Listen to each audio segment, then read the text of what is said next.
नमस्कार दर्शक बंधु आज भिडियो रे आपण माने जानिबा को पाइबे किपरि आपण माने घरे बसी निज पीएफ अकाउंट रे बैंक खाता अपडेट करिवे किंबा परिवर्तन करि परिबे। जदि आपणकर बैंक खाता सठिक भाबे जोड़िबे नाही तेबे पीएफ टंका उठेबा समय रे असुविधा होई पारे। आपण माने घरे बसी आपणकर निज मोबाइल माध्यम रे आपणकर ईपीएफ अकाउंट रे आपण बैंक टी को जोड़ी परिबे किंबा परिवर्तन करि परिबे। दर्शक बंधु देखंतु जने व्यक्तिंकर ईपीएफ अकाउंट रे बैंक टी को ऐड करिथिले 18 एप्रिल 2026 रे 19 एप्रिल 2026 रे जाकि तांकर बैंक द्वारा वेरीफाई हे अप्रूव हो जाइछि। बैंक टी ऐड हो जाइछि तांकर ईपीएफ अकाउंट रे जाकि गोटे दिन समय भितर बैंक टी ऐड हो सारी। आपण माने एई भली भाबे करि परिबे आपनकर बैंक टी को अति कम समय भितर आपण माने आपनकर ईपीएफ अकाउंट रे जोड़ी परिबे। चलंतु संपूर्ण प्रोसेस जानिबा। सेति पई आपण आपनकर फोन रे प्रथमे Google Chrome browser T open करिवे। ब्राउजर टी ओपन कला परे सर्च बार बॉक्स रे यूएएन लिखि सर्च करिवे। सर्च कला मात्रे के आपनको सामने रे अनेक गुडी लिंक आसीबो। प्रथमे जो लिंक टी आछि देखंतु ता ऊपर आपण माने क्लिक करिवे। क्लिक कला मात्रे एई भली पेज टी आपनको सामने रे ओपन होई जिवो। यूनिफाइड पोर्टल रो जो पेज टी रहिछि से पेज टी आपनको एमति देखिबा पय मिलबो। एही पेज रे देखंतु आपनको प्रथमे साइन इन करिबा पय पड़बो। प्रथमे देखंतु यूएन नंबर टी देइ देबे। आपनकर जे पासवर्ड थिबो पासवर्ड जा भी थिबो पासवर्ड बॉक्स रे पासवर्ड टी को देइ देबे। देइ साइला पर तळे रहिछि साइन इन ऊपर आपण माने क्लिक करि। जदि आपण माने पासवर्ड भूली जाइचंदी पासवर्ड टी केमति बना जाय जानिबा पय चाहुचंदी नुवा पासवर्ड टी आपण माने केमति बनैबा पय चाहुचंदी आमे पूर्वरु वीडियो बनै सारी छु। वीडियो रो डिस्क्रिप्शन में लिंक रहिछि ता ऊपर क्लिक करि आपण माने देखि परिबे केमति पासवर्ड टी को चेंज करा जाय बा परिवर्तन करा जाय। देखंतु जेहेतु पासवर्ड हमर रहितला पासवर्ड टी को हमें देइ देलु यूएन नंबर देइ देलु साइन इन ऊपर जेतला आपण माने क्लिक करिवे एई भली पेज टी आपनको सामने रे ओपन होई जिवो। Login second factor authentication page टी ओपन होई जिवो।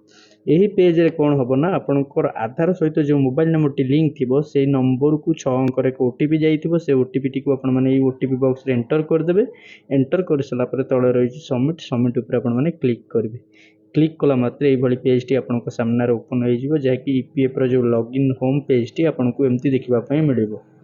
एही पेज रे आपनको देखिबा पय मिलुथबो मेंबर प्रोफाइल आपनकर UAN number date of birth देखंतु ता तळु तळु को आपण माने स्क्रॉल डाउन कला पर आपण माने देखिबा पय मिलबो आपनकर आधार नंबर पैन नंबर देखंतु जेमति नॉट अवेलेबल शो होउची।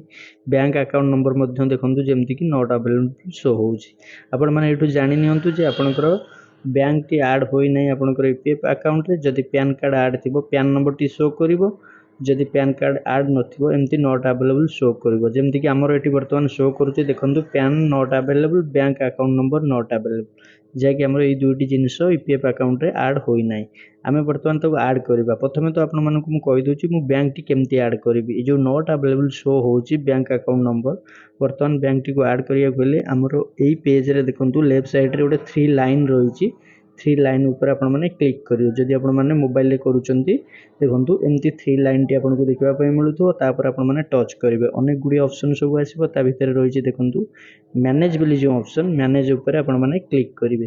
क्लिक कला मात्र अनेक गुडी ऑप्शन फुणी ओपन हे जिवो। ता भितर रहिची देखंतु केवाईसी ऑप्शन बोली गोटे बॉक्स देखिबा पय मिलुथिबो जाकि जो ऑप्शन टी देखिबा पय आपनको मिलुथिबो ता ऊपर आपण माने क्लिक करिवे। क्लिक कला मात्र देखंतु नेक्स्ट गोटे पेज आपनको सामने रे ओपन हे जिवो। एही भली पेज टी आपनको सामने रे ओपन हे जिवो। देखंतु ए पेज को स्क्रॉल डाउन कला पर तळे देखिबा पय मिलुथिबो देखंतु तीनटी option bank PAN passport.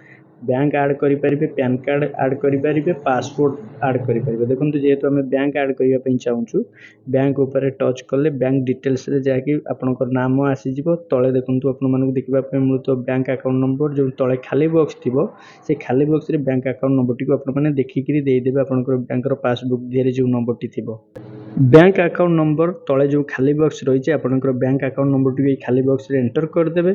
Confirm bank account number खाली बॉक्स रे आपनको सेही बैंक नंबर टी को पुणी आउथरे एंटर करबा पय पड़ो जाकि दुई थर आपनकर अकाउंट नंबर टी को एंटर कर देबे खाली बॉक्स रे। तापर देखंतु बैंक आईएफएससी कोड आपन जो बैंक टी ऐड करूछन तार जो आईएफएससी कोड टी रही आपनकर बैंक रो पासबुक रे आपनको देखिबा पय मिलुथिबो।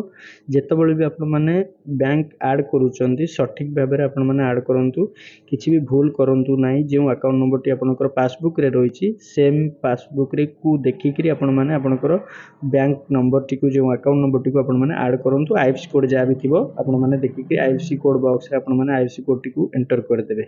एतिक जिंस करि साइला परे देखंतु पेज को स्क्रॉल डाउन करिवे आपनको एठी देखिबा पय मिलुथिबो। जेमति कि देखंतु गोटे बॉक्स देखिबा पय मिलुची वेरीफाई आईएफएससी जो बॉक्स टी रही भेरीफाई आईएफएससी तापर आपण माने टच करेंगे।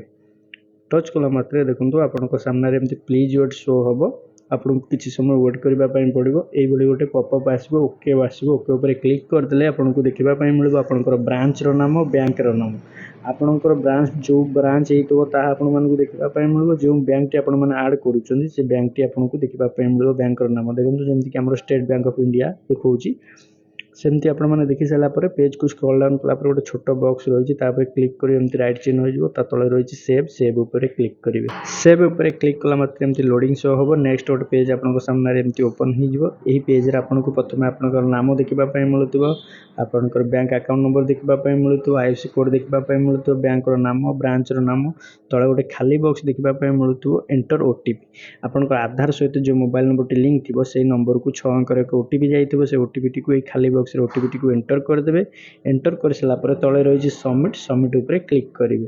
देखो आम ओटीपी टी को एंटर कर देचु सबमिट उपर जो क्लिक करुचु नेक्स्ट गोटे पेज आपंक सामने ये पेज टी ओपन होबार देखापी मिले bank account number verification is under process देखो आपको केमती शो हो पेज को स्क्रॉल डाउन कर तौक आसवे तले आपको देखापी मिलूँ देखो KYC pending for approval page रे आपको ये देखापी मिलूँ आपंकर बैंक नंबर आईएफएससी कोड देखो ये जो देखापी मिलूँ डेट क्यों डेट आपने जो आड कले ये आपको शो हम देखो आमको जमी शो हो 18 एप्रिल 2026 टाइम शो हो स्टाटस रही देखो वेरिफिकेशन अंडर प्रोसेस ये वेरिफिकेशन अंडर प्रोसेस 24 घंटा पर्यंत रही बैंक द्वारा अप्रूवल हो देखो 24 घंटा पर आम जो पुणी आउ थे चेक करुचु आउ थे चेक करा गले आपण मैंने सेमती गूगल क्रोम ब्राउजर रे यूएन लिखी सर्च करेंगे सर्च कला मात्र जो लिंक आसो प्रथम से लिंक उपर क्लिक करदे यही भाई पेज टी ओपन हो पेज रे आपंकर यूएन नंबर पासवर्ड दे साइन इन उपर क्लिक करेंगे क्लिक कला मात्र आपंक आधार सहित जो मोबाइल नंबर लिंक थी से नंबर को 6 अंकर एक ओटीपी जीव से ओटीपी टी को दे सारापर सबमिट करेंगे। सबमिट कला मात्र नेक्स्ट गोटे पेज ओपन हो ईपीएफ जो होम पेज टी रही है ओपन हो देखो यही पेज रे आपण मानक जमी मुझे देखी मेंबर प्रोफाइल सब डिटेल्स देखापी मिले पेज को स्क्रॉल डाउन कलापर जमी देखापी मिलूला देखो पूर्व bank account number not available show होता बर्तमान शो हो बैंक अकाउंट नंबर टी शो हो वेरीफाई बाय बैंक शो हो जहाँकि आमर बैंक टी वेरीफाई हो जाइए आपण मैंने पुणी आउ थे चेक करेंगे केवाईसी ऑप्शन को जाइए देखो यही पेज रो जो लेफ्ट साइड जो 3 लाइन रही 3 लाइन उपर आपण माने टच करेंगे टच कला मात्रे मैनेज ऑप्शन को आसीजे मैनेज ऑप्शन को आसला मात्रे देखो केवाईसी ऑप्शन को आसीबे केवाईसी ऑप्शन उपर आपण माने जो टच करेंगे नेक्स्ट गोटे पेज ओपन हो देखो एठी आपण मानकु देखापी मिलूँ करेन्ट एक्टिव केवाईसी जहाँकि आम पूर्व पेंडिंग था बर्तमान अप्रूव हो जाइए देखो ये स्टाटस रे जमी था वेरिफिकेशन पेंडिंग स्टाटस रे आपण मानकु शो हो verified online by bank bank द्वारा वेरीफाई हो अप्रूव हो जाइए आम बैंक टी आड हो जाइए जमीक आमको पूर्व शो होता वेरिफिकेशन अंडर प्रोसेस बर्तमान वेरीफाई बैंक हो सारी जहाँकि वेरीफाई हो सारी बैंक टी को आम बैंक टी ईपीएफ अकाउंट रे आड हो सारी आपण मैंने भाव अति कम समय भितर आड करेंगे आपंकर ईपीएफ पोर्टाल रे लॉगिन करी आपण माने निज मोबाइल माध्यम रे घरे बसिक आपंकर ईपीएफ अकाउंट रे बैंक को जोड़ी पारिबे किंबा चेंज करि पारिबे। आपण मानकु इन्फॉर्मेशन टी निहाती भल लागिथिबो वीडियो टी को लाइक कमेंट शेयर सब्सक्राइब करिवे जदि आपण माने फेसबुक रे देखुचंती फॉलो निहाती करिवे।